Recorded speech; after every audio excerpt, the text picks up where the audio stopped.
And today we're going to talk about innovation, which is one of my favorite topics. So by innovation, innovation means different things to different people. You know, if you're on the West Coast, Silicon Valley, innovation has a very different meaning than if you're in a car factory or here in a school, right? So by innovation, you know, I don't expect anyone here to invent the next engine, although you might, or new approaches or anything like that. But what I mean by innovation is that we're constantly improving and refining towards perfection. Now, has anyone ever heard the term Kaizen or the Toyota way, lean methodologies? I see a few hands. Okay, you took a business class in college. We're going to get to that in a moment. That's what's called lean methodologies, which is where this all comes from. So we're always improving and refining towards perfection. Right now, technology is a big part of the innovation that's happening. Right off the bat, we're using FCMS, right? Flight School Management Software, where all of our classes are registered through the system, scheduling's online, accounting, flight tracking. Many of you probably went to schools where it was still paper-based. And I walk into some big schools still today that are paper-based, and my mind just goes crazy. I don't know how they could track this all on paper. You know, 30 aircraft and 30-plus instructors here, flying over 2,000 hours a month. It's a lot of paper. All right, so technology is definitely always improving, not to mention in the aircraft. The vast majority of our airplanes now have GPSs, Garmin 430s. We're moving towards Stratus, ADS-B, in and out on some of the airplanes.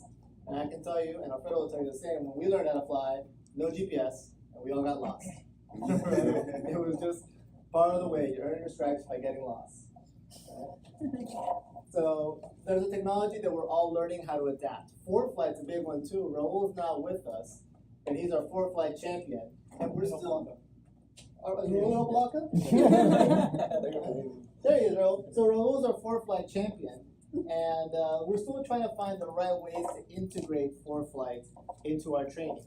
We found it's a great tool at the instrument level, but at the private pilot, we've got to be careful because it can lead to students being too dependent on their iPads, not looking outside, and taking shortcuts on flight plans, right? So we're trying to find the right balance there with ForeFlight and other technologies that are constantly popping up.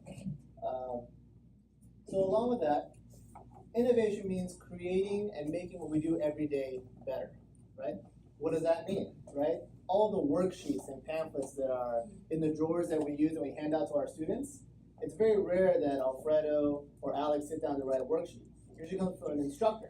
And I know that Jessica made a handful of worksheets. Or they'll bring them from their last school, something they found online, something you're printing out for your students all the time, right? And so we tend to adopt those, make them our own, and that's where our library comes from. So really, the innovation, the changes that make us better at what we do, come from our instructors and our staff, right?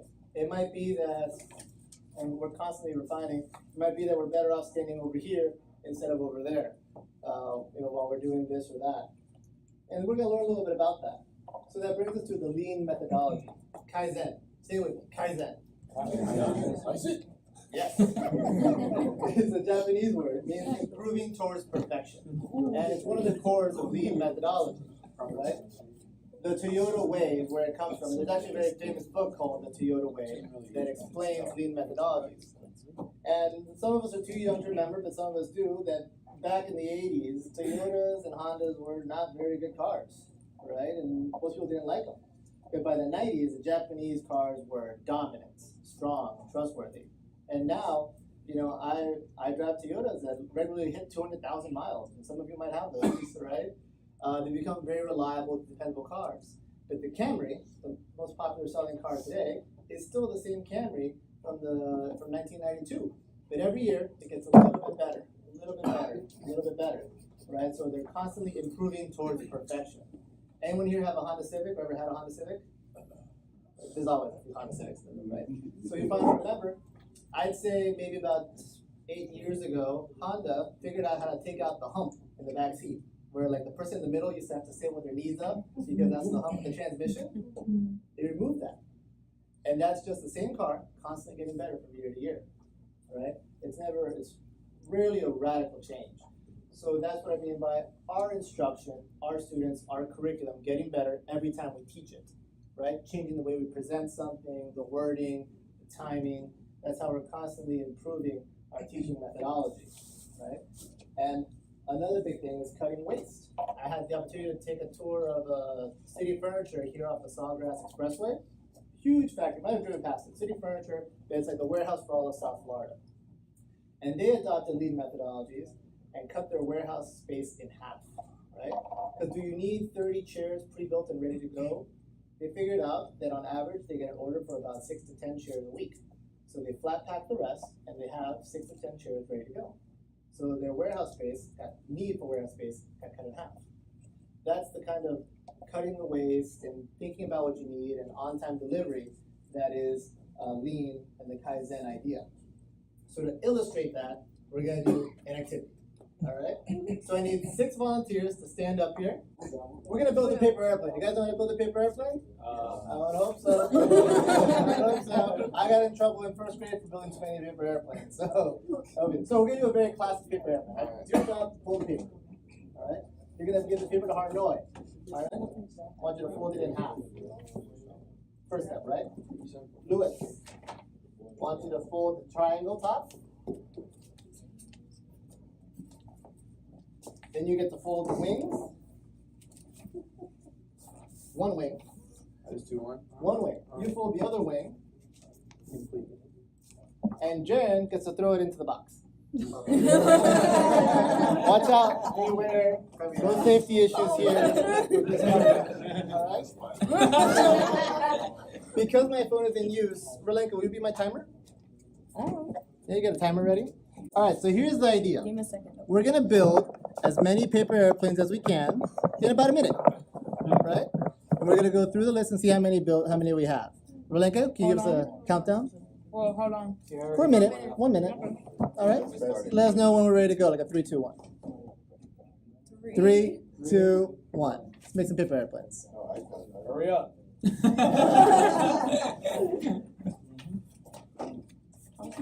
Hey, just pull the paper, pass it to Harnoy.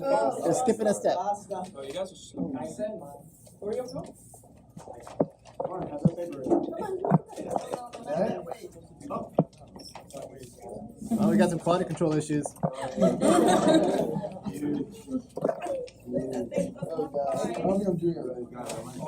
All right, so let's keep it going for a minute.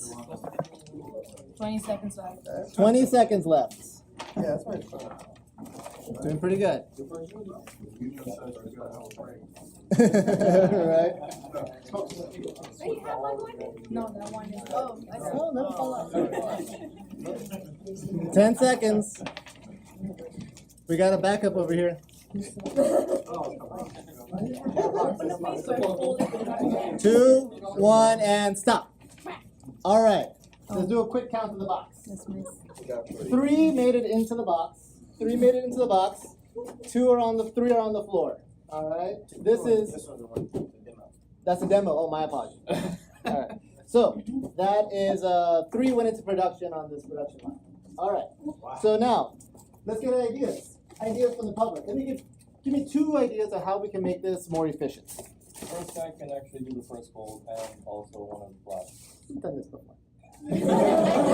All right. It is a good idea for the first person to go ahead and do the fold. All right. Give me one other idea. Each person can make their own airplane, so you get 6 instead of 1 at a time.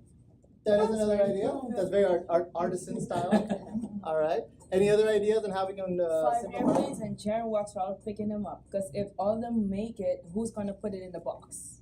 That's a valid point too. But keeping the production line idea, let's keep this a little bit simpler. Jen, you've been eliminated. The box is now here. You can have a seat. Harnoy, you go ahead and pull the paper and give us the first fold. All right. So we've eliminated 2 points, a third of our production line. Can we get another minute on the clock? There it is.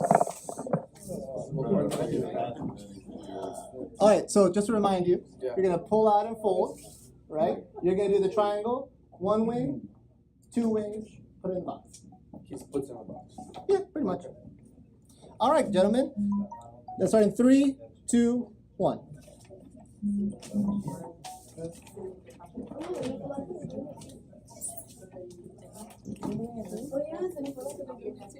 All right. I see they also are working faster now that they know they're being measured. You're getting fancy there, Justin. Basic airplane. How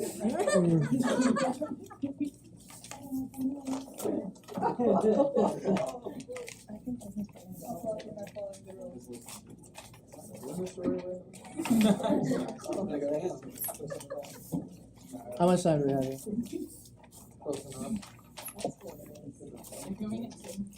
17 seconds. 17 seconds to go. Make sure those airplanes are flyable. Where's the FAA on this one?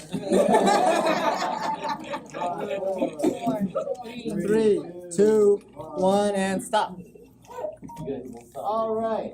So again, checking our box of production. Okay. 3, 4, 5, 6. Production's gone up 50%. Production's gone up 50%. Although this one, I don't know, this is not really flyable. Now the box is closed. Alright,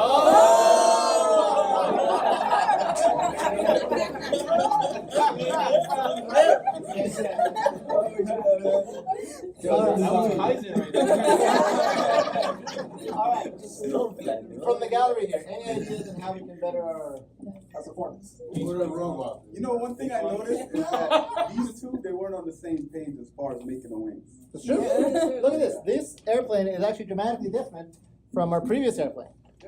Yeah. So you two need to like figure out a scene where you're making the same wing. So the right wing and the left wing was like. So we got some quality control issues. Differential ailerons, Justin?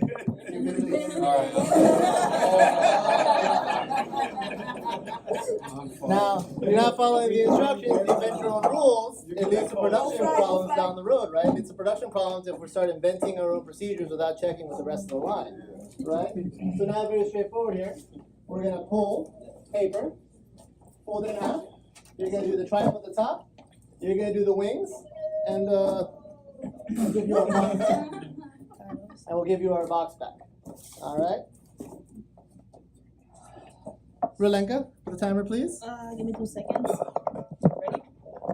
Okay, ready? 3, 2, 1.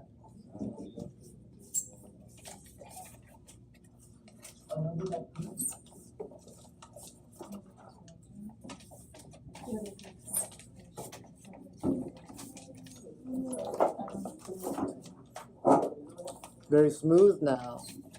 Working quickly, we know our jobs. Going very well now. We're about halfway through our time. Very quiet. You can kind of see that they're now like more in their zones. They've got more space. Oh, wow. They're not pushing up against each other.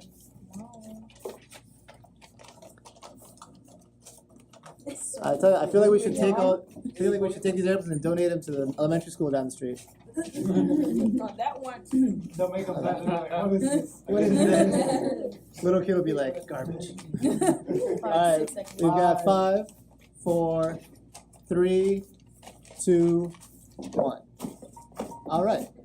Woo! And we had a little production backlog here, so we probably could have cleared a little bit of work here and done better.